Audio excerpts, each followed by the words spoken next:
नमस्कार, आप देख रहे हैं न्यूज 18 बिहार झारखंड पर न्यूज रूम लाइव और मैं हूं आपके साथ लक्ष्मी। बुलेटिन की शुरुआत करेंगे एक बड़ी खबर से। पटना में हुए हाई प्रोफाइल मर्डर केस के बाद में बेऊर जेल में छापेमारी हुई और छापेमारी के दरमियान आपको बताते चलें जेल के अंदर से मोबाइल फोन और कई आपत्तिजनक सामान मिले हैं। इसके बाद बड़ी कार्रवाई की गई। बेऊर जेल के 3 कक्षपाल निलंबित कर दिए गए। वहीं जेल के सहायक अधीक्षक नीरज कुमार और जेल उपाधीक्षक अजय कुमार पर शोकॉज नोटिस जारी किया गया है। तो बहुत बड़ी खबर इस वक्त की। अब देखिए एक्शन इस मामले को लेकर लिया जा रहा है। साथ ही साथ आपको ये बताते चले जांच पड़ताल भी की जा रही है। तो गोपाल खेमका हत्याकांड को लेकर बेऊर जेल के अंदर छापेमारी हुई। पुलिस और जिला प्रशासन को मोबाइल और आपत्तिजनक सामान मिले और इसके बाद बड़ी कार्रवाई करते हुए जेल कक्षपाल को 3 कक्षपाल को निलंबित कर दिया गया है। वहीं जेल के सहायक अधीक्षक नीरज कुमार और जेल उपाधीक्षक अजय कुमार पर शो कॉज नोटिस भी जारी किया गया है।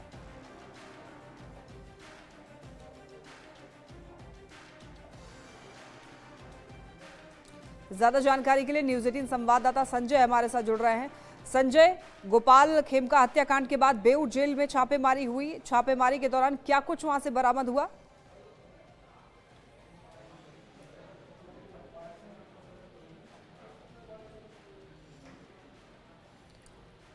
संजय, बेऊर जेल में छापेमारी के दरमियान क्या कुछ बरामद हुआ है?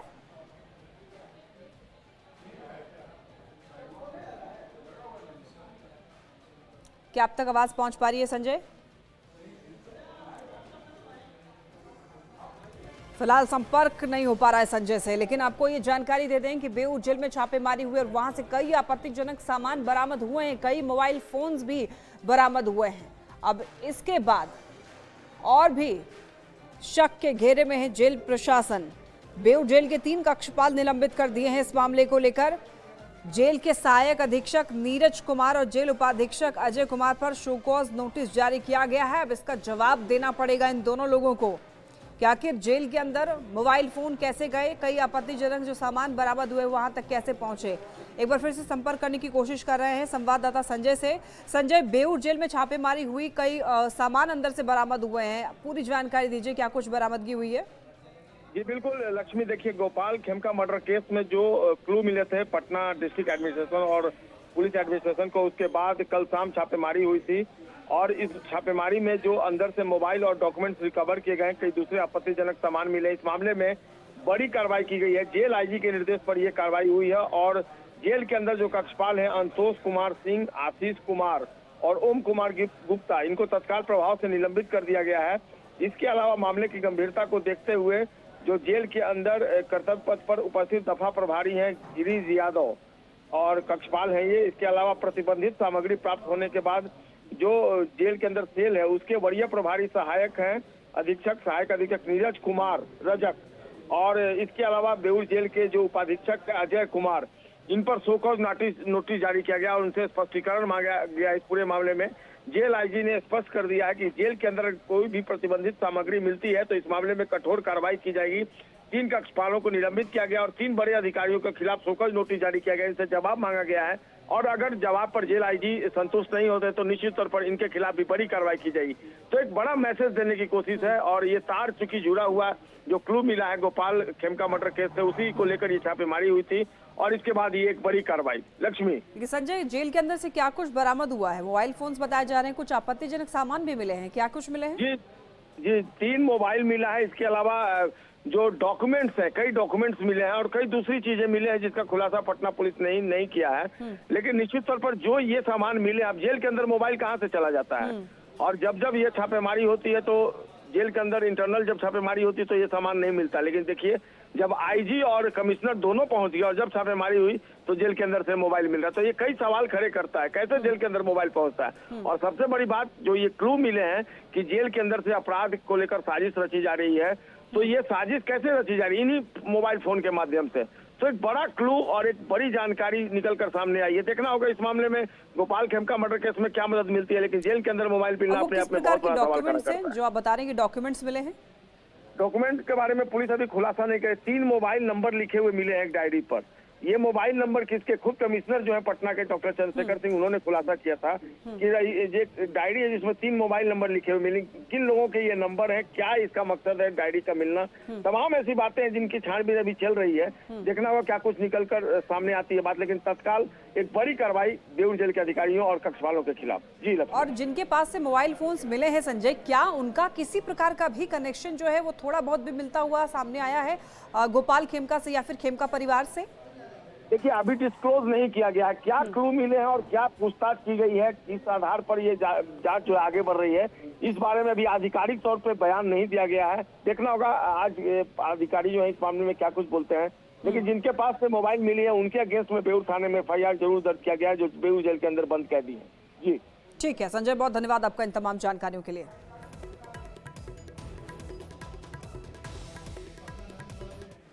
अब देखिए, पटना के एक बड़े कारोबारी गोपाल खेमका हत्याकांड के बाद अब पुलिस पर कई सवाल उठे, पुलिस की कार्यशैली पर सवाल उठे कि आखिर अभी तक अपराधी को पकड़ा क्यों नहीं गया है। कई घंटे बीत चुके हैं और 7 साल पहले गोपाल खेमका के बेटे की भी हत्या कर दी गई थी, गुंजन खेमका की। आपको ये बताते चलें, इसके बाद पुलिस की कार्यशैली पर सवाल उठना शुरू हो चुका है। हाजीपुर इंडस्ट्रियल एरिया में उनकी फैक्ट्री के गेट पर ही गुंजन खेमका की गोली मारकर हत्या कर दी गई थी। जमीन विवाद में हत्या को अंजाम दिया गया था। अब उनके पिता गोपाल खेमका की हत्या के बाद पुलिस हाजीपुर पुलिस से भी संपर्क कर रही है। हाजीपुर से भी हत्या के तार जुड़े हुए हो सकते हैं और जो शूटर है उसका लास्ट लोकेशन भी अभी हाजीपुर बताया जा रहा है। इसी वजह से हाजीपुर का कनेक्शन जो है वो पटना से काफी ज्यादा महत्वपूर्ण हो जाता है और दोनों घटनाएं लगभग एक जैसी ही है। और बताया ये जा रहा है, जैसे हमारे संवाददाता बता रहे हैं, कि इसके पीछे जमीनी विवाद जो है वो सामने आया है। हालांकि पूरा मामला क्या है ये भी जांच का विषय है, जांच जारी है, लेकिन किसी प्रकार का अभी तक दावा नहीं किया गया पुलिस की तरफ से कि इसके पीछे क्या वजह रही है। हालांकि पैटर्न दोनों का सेम है, पिता और पुत्र दोनों की जो हत्या की गई है, गोली मारकर दोनों की हत्या हुई है। हालांकि पिता की हत्या उनके ठीक घर के पास ही, जब वो घर के अंदर प्रवेश करने ही वाले थे, हॉर्न जैसे ही उन्होंने बजाया, घर में प्रवेश करते उससे पहले ही गोली मारकर जो अपराधी था वो फरार हो जाता है।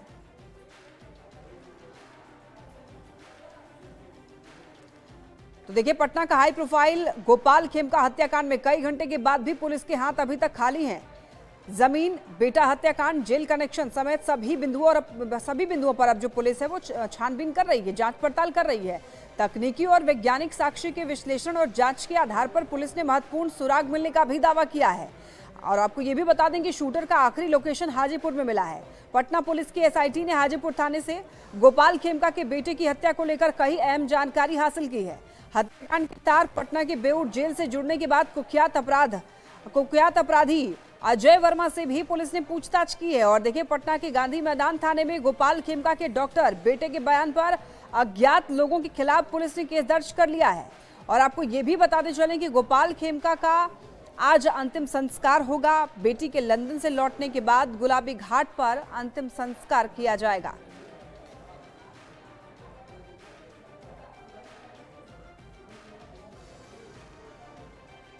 पटना में कारोबारी गोपाल खेमका की हत्या पर देखिए, खगड़िया से LJP-RV के सांसद राजेश वर्मा ने भी दुख जताया है। उन्होंने बिहार में भी यूपी मॉडल पर अपराधियों पर लगाम लगाने की मांग कर डाली है। राजेश वर्मा ने यह कहा कि जब तक अपराधियों पर लगाम नहीं लगेगी तब तक व्यापारी वर्ग सुरक्षित नहीं रहेंगे और इस तरह कारोबारियों की हत्या होती रहेगी तो फिर बिहार में उद्योग धंधा आखिर कैसे चलेगा। तरीके से गोपाल खेमका जी की भी हत्या जिस तरीके से खुलेआम की गई, ये अपने आप में स्पष्ट करता है कि अपराधियों में प्रशासन का भय खत्म हो चुका है। और यही लॉ एंड ऑर्डर यदि दुरुस्त करने की आपको कोई उदाहरण देखना है तो हमारे बगल में ही यूपी है, वहां देख लिया जाए लॉ एंड ऑर्डर किस तरीके से है। उसी लॉ एंड ऑर्डर की जरूरत है आज वापस से बिहार में। अपराधियों को उनकी ही भाषा में जवाब देने की जरूरत है, नहीं तो आज गोपाल खेमका तो कल कोई और व्यापारी जो है इसकी चपेट में आएगा और व्यापारी वर्ग। और इधर देखिए, बिहार के पथ निर्माण मंत्री नितिन नवीन ने गोपाल खेमका के घर पहुंचे और वहां पर जाकर के परिवार वालों को ढांढस बंधाया, साथ ही साथ अपराधियों पर कड़ी कार्रवाई की भी मांग की है। देश पे SIT का भी गठन हुआ है तो बहुत जल्द जो अपराधी है उस तक भी पहुंचेगा और उसकी जो मंशा है उस तक भी हम लोग पहुंचने में सफल होंगे। लेकिन हम सब कोई आज इस घटना से दुखद है और हम सब मानते हैं कि निश्चित रूप से एक बड़ी चुनौती प्रशासन को दी गई है और प्रशासन माननीय मुख्यमंत्री का जिस प्रकार का निर्देश है, निश्चित रूप से सख्ती से इस पर कार्रवाई करते हुए। और एक बड़ी खबर मिल रही है लातेहार से। यहां पर आपको बता दें कि अपराधियों ने जमकर तांडव मचाया है। अपराधियों ने कई गाड़ियों में आग लगा दिया है, कई गाड़ियों को आग के हवाले कर दिया है। आपको ये बताते चलें, बीती रात कोलसाइडिंग में आग लगा दी गई, कई गाड़ियां जलकर खाक हो चुकी हैं और इस घटना के पीछे राहुल दुबे गैंग ने जिम्मेदारी ली है। लातेहार का ये मामला, बड़ी खबर। अपराधियों ने यहाँ पर गाड़ियों में आग लगा दी। तस्वीरों में आप ये खुद देख सकते हैं, गाड़ियों में आग लगी हुई दिखाई दे रही होगी। बीती रात कोलसाइडिंग में आग लगा दी गई और कई गाड़ियां जलकर पूरी तरीके से खाक हो चुकी है। अब इस घटना के पीछे राहुल दुबे गैंग ने जिम्मेदारी ले ली है। लातेहार का मामला है, राहुल दुबे गैंग ने एक बड़ी जिम्मेदारी उठा ली है। गाड़ियों में लगाई गई आग की जिम्मेदारी राहुल दुबे गैंग ने ली है। बीती रात कोलसाइडिंग में आग लगाई गई, कई गाड़ियां जलकर खाक हो चुकी है।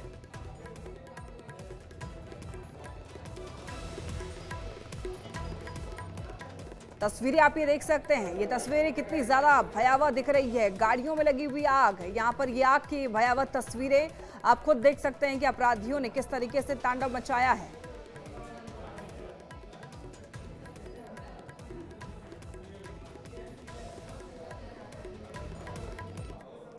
और आज बौद्ध धर्म गुरु दलाई लामा का 90वां जन्मदिन है और जन्मदिन को लेकर के काफी ज्यादा उत्साहित है जो उनके प्रशंसक हैं और इसको लेकर के आपको बताते चले, लोगों में काफी ज्यादा उत्साह है। कार्यक्रम का आयोजन किया गया है जिसमें केंद्रीय मंत्री किरेन रिजिजू, ललन सिंह समेत कई बड़ी हस्तियां जो हैं वो शामिल हुए कार्यक्रम में।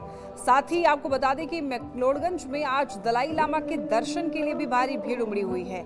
दलाई लामा के टेम्पल गेट के बाहर लंबी लंबी कतारें हैं। सुबह 6 बजे से ही अनुयायी लाइनों में लगे हुए हैं। दलाई लामा के दर्शन के लिए सैलाब उमड़ा पड़ा है। वहीं दलाई लामा के बर्थडे सेलिब्रेशन को लेकर धर्मशाला में वहां पर सुरक्षा के पुख्ता इंतजाम किए गए हैं। तस्वीरों में आप देख सकते हैं, धर्मगुरु दलाई लामा का आज जन्मदिन है, 90th जन्मदिन, और इसको लेकर उनके जो अनुयायी हैं वो काफी ज्यादा उत्साहित हैं।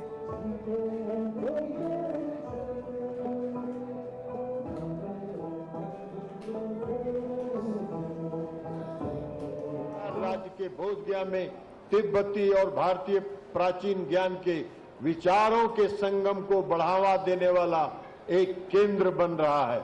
यह नालंदा परंपरा पर आधारित प्राचीन भारतीय और तिब्बती ज्ञान को संरक्षित करने और बढ़ावा देने के उद्देश्य से एक मल्टी डिसिप्लिनरी इंस्टीट्यूशन होगा। और इस वक्त एक बड़ी खबर मिल रही है हिमाचल के चंबा से। हिमाचल प्रदेश के चंबा में बादल फटने से भारी तबाही मची है और लोगों को वहां पर काफी परेशानियों का सामना करना पड़ रहा है। आपको बताते चलें, यहां पर बादल फटने की वजह से भारी तबाही हुई है। चुराह इलाके में बादल फटा है, कंगेला नाला में भीषण बाढ़ आ गई है जिसकी वजह से पुल को भी नुकसान पहुंचा है। तस्वीरों में आप देख सकते हैं, मौसम यहां पर काफी ज्यादा देख सकते हैं आप, बारिश होने की वजह से तापमान में काफी ज्यादा गिरावट है और बादल फटने की वजह से यहाँ पर इसका असर पुल पर भी हुआ है। पुल को नुकसान पहुंचा है। कंगेला नाला में भीषण बाढ़ आ गई है।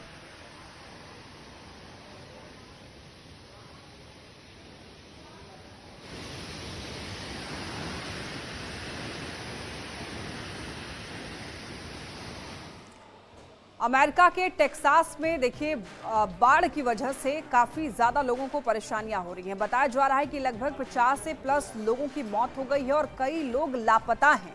जी हां, कई लोगों के लापता होने की भी खबर मिल रही है अमेरिका के टेक्सास से। और आपको बताते चलें, यहां पर 50 लोगों की मृत्यु की खबर मिल रही है और जिनकी तलाश अभी जारी है, जो लोग लापता हैं। बता दें आपको, टेक्सास के जो अधिकारी हैं, अधिकारियों के मुताबिक आने वाले दिनों में भीषण बारिश की चेतावनी भी जारी की गई है। और ये भी बताया जा रहा है कि ग्वाडालूप नदी के किनारे लड़कियों के समर कैंप से 23 से 25 लोग लापता हैं। और टेक्सास के हालातों पर पीएम मोदी ने भी चिंता जताई है और टेक्सास की भीषण बाढ़ में जान गंवाने वालों के परिवारों के प्रति संवेदना व्यक्त की है। पीएम मोदी ने टेक्सास में बाढ़ की वजह से हुई मौतों पर शोक जताया है। 50 से ज्यादा लोगों की मौत हो गई है, कई लोग लापता हैं। जो लोग लापता हैं अब उनकी खोजबीन जारी है, उनकी तलाश जारी है।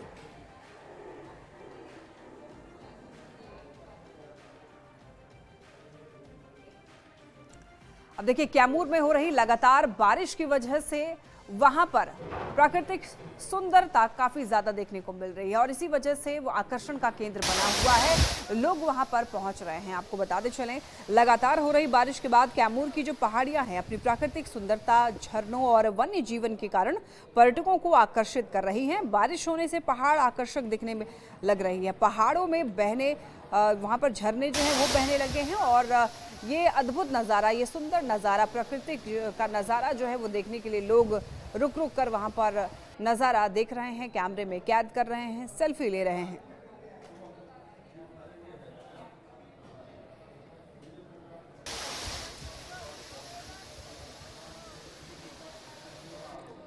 खबर बेतिया से मिल रही है, जहां पर भारी बारिश में बच्चों को काफी परेशानियों का सामना करना पड़ रहा है। वो इसलिए चूंकि नदी पार करके बच्चों को पढ़ाई करने के लिए जाना पड़ता है और इसी वजह से काफी परेशानी बच्चों को खासतौर पर हो रही है। ये चचरी पुल का सहारा लेना पड़ता है। आप देख सकते हैं तस्वीरों में, नरकटियागंज के उत्क्रमित माध्यमिक विद्यालय चंपापुर में बारिश के मौसम में मंगरहरी और बैरिया गांव के छात्र छात्राओं को मनियारी नदी पार करके पढ़ने के लिए जाना पड़ता है। साल के करीब 9 महीने यहाँ के छात्र छात्राएं नदी को पार कर करीब 1.5 किलोमीटर दूर विद्यालय आते जाते हैं, लेकिन बारिश के मौसम में बच्चों को नदी पार करने में और शिक्षक भी काफी महत्वपूर्ण भूमिका निभाते हैं। बच्चों को विद्यालय से घर लौटने के समय 2 शिक्षक अपनी देखरेख में बच्चों को नदी पार कराते हैं।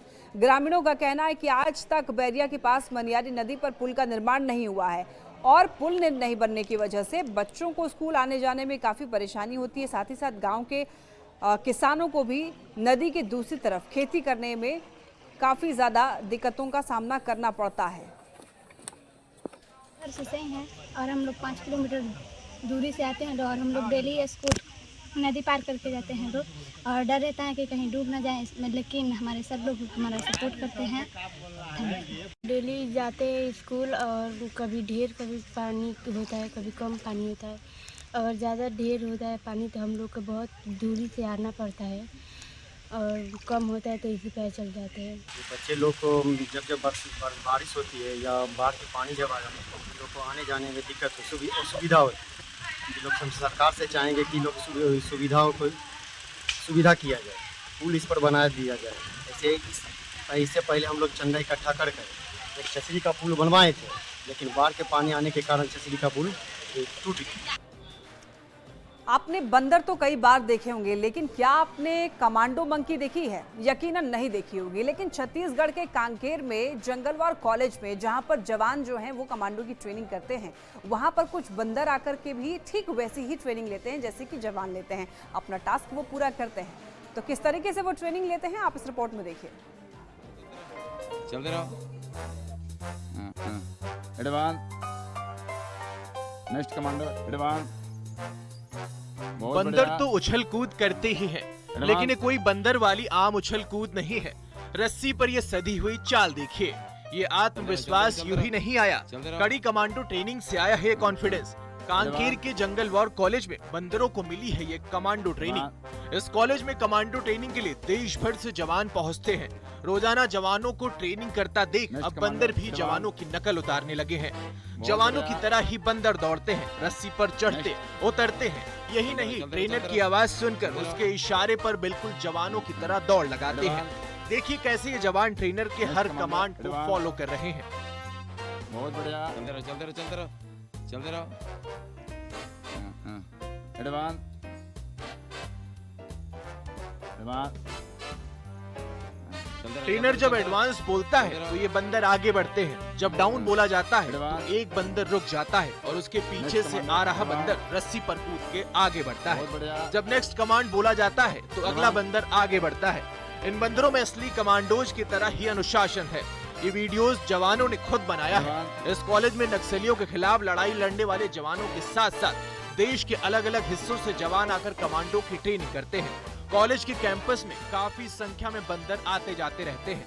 ये बंदर रोजाना जवानों को रस्सी पर ट्रेनिंग करता देख उनकी नकल करने लगे हैं और अब तो ट्रेनर के इशारे पर मंकी कमांडो की तरह रस्सी पर दौड़ लगाते हैं। खेम नारायण शर्मा, न्यूज़ 18 कांकेर। खबर किशनगंज से मिल रही है, जहां पर AIM-IM के प्रदेश अध्यक्ष अख्तरुल ईमान ने महागठबंधन में शामिल होने के लिए लालू प्रसाद को पत्र लिखा था, लेकिन पत्र का जवाब न मिलने पर उनका ये कहना है कि वो तो मुसाफिर हैं और उनका कहना है कि मैं मंजिल का मुसाफिर हूं, गाड़ी अगर नहीं मिली तो दूसरी गाड़ी में सवार होऊंगा। साथ ही उन्होंने थर्ड फ्रंट बनाने की भी बात कही है।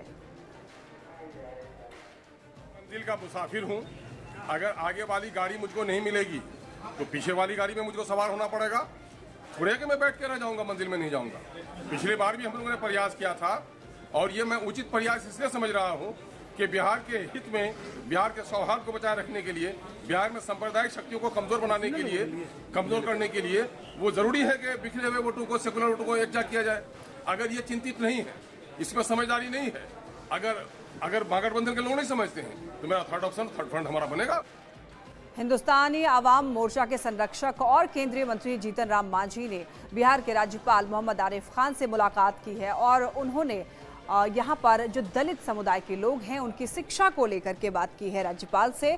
दोनों के बीच बिहार के दलित समाज को शिक्षा की मुख्य धारा से जोड़ने पर चर्चा हुई है।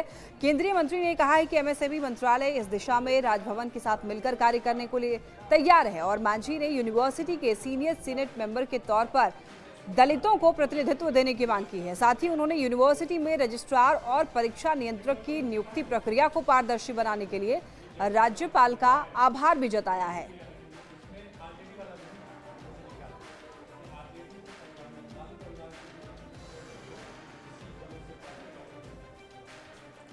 कटिहार में देखिए बाढ़ की समस्या से लोग परेशान हैं, साथ ही साथ बारिश के समय में सर्पदंश के जो मामले हैं वो भी काफ़ी ज़्यादा बढ़ जाते हैं। और आपको ये भी बता दें कि इस समय कई ऐसी समस्याएं हैं जो कि और ज़्यादा बढ़ जाती है। ऐसे में इन सारे चीज़ों से निपटने के लिए स्वास्थ्य विभाग की तरफ से भी पूरी तैयारी की गई है। अस्पताल में भरपूर मात्रा में एंटी स्नेक बाइट की दवा रखी गई है और इसके अलावा भी ज़रूरत की दवाएँ जो हैं वो भरपूर मात्रा में स्टॉक में है। मानसून के दस्तक के साथ ही सीमांचल के इलाके में बाढ़ भी दस्तक देने लगता है। ऐसे में स्वास्थ्य विभाग की तैयारी एक बड़ा मामला होता है। स्वास्थ्य विभाग की तरफ से कई दावा किया जाता है, लेकिन ग्राउंड जीरो की स्थिति दिखा रहे हैं। ये कटिहार सदर अस्पताल के मुख्य दवा भंडार है और किस तरह से बाढ़ को लेकर तैयारी है इस पर जरा बात कर लेते हैं जो दवा भंडार प्रभारी है उनसे। लेकिन उससे पहले एक तस्वीर दिखा रहे हैं, जो एंटी स्नेक बाइट, जो सांप काटने का मामला बाढ़ के समय अधिक होता है, उसको लेकर भी कटिहार सदर अस्पताल पूरी तैयारी का दावा करे। जरा बात करते हैं क्या एंटी स्नेक बाइट को लेकर क्या दवा हमारे यहाँ मतलब कि सभी जगह जितने भी PSC हैं, हर PSC में एंटी स्नेक वैक्सीन उपलब्ध है। सदर में भी पूरा मतलब सारा उपलब्ध है और हमारे यहाँ भी पर्याप्त मात्रा में दवा की ये है उपलब्धता। और जब भी कई तरह की दवा की और जरूरत है, और भी दवा जैसे मतलब कि ORS है और आपको हेलोजन टैबलेट है, चूना है, ब्लीचिंग है और मतलब कि उल्टी का दवा है, मतलब और सब जितने भी मतलब कि बुखार की दवा, सारा दवा हमारे यहाँ भी उपलब्ध है। स्वास्थ्य विभाग का दावा है कि इस तरह का खासकर एंटी स्नेक बाइट की दवा प्रचुर मात्रा में उपलब्ध है और अगर किसी भी तरीके से ऐसी परेशानी आता है उसके लेकर स्वास्थ्य विभाग निपटने के लिए तैयार है। सुब्रत, न्यूज़ 18 कटिहार। और इसी के साथ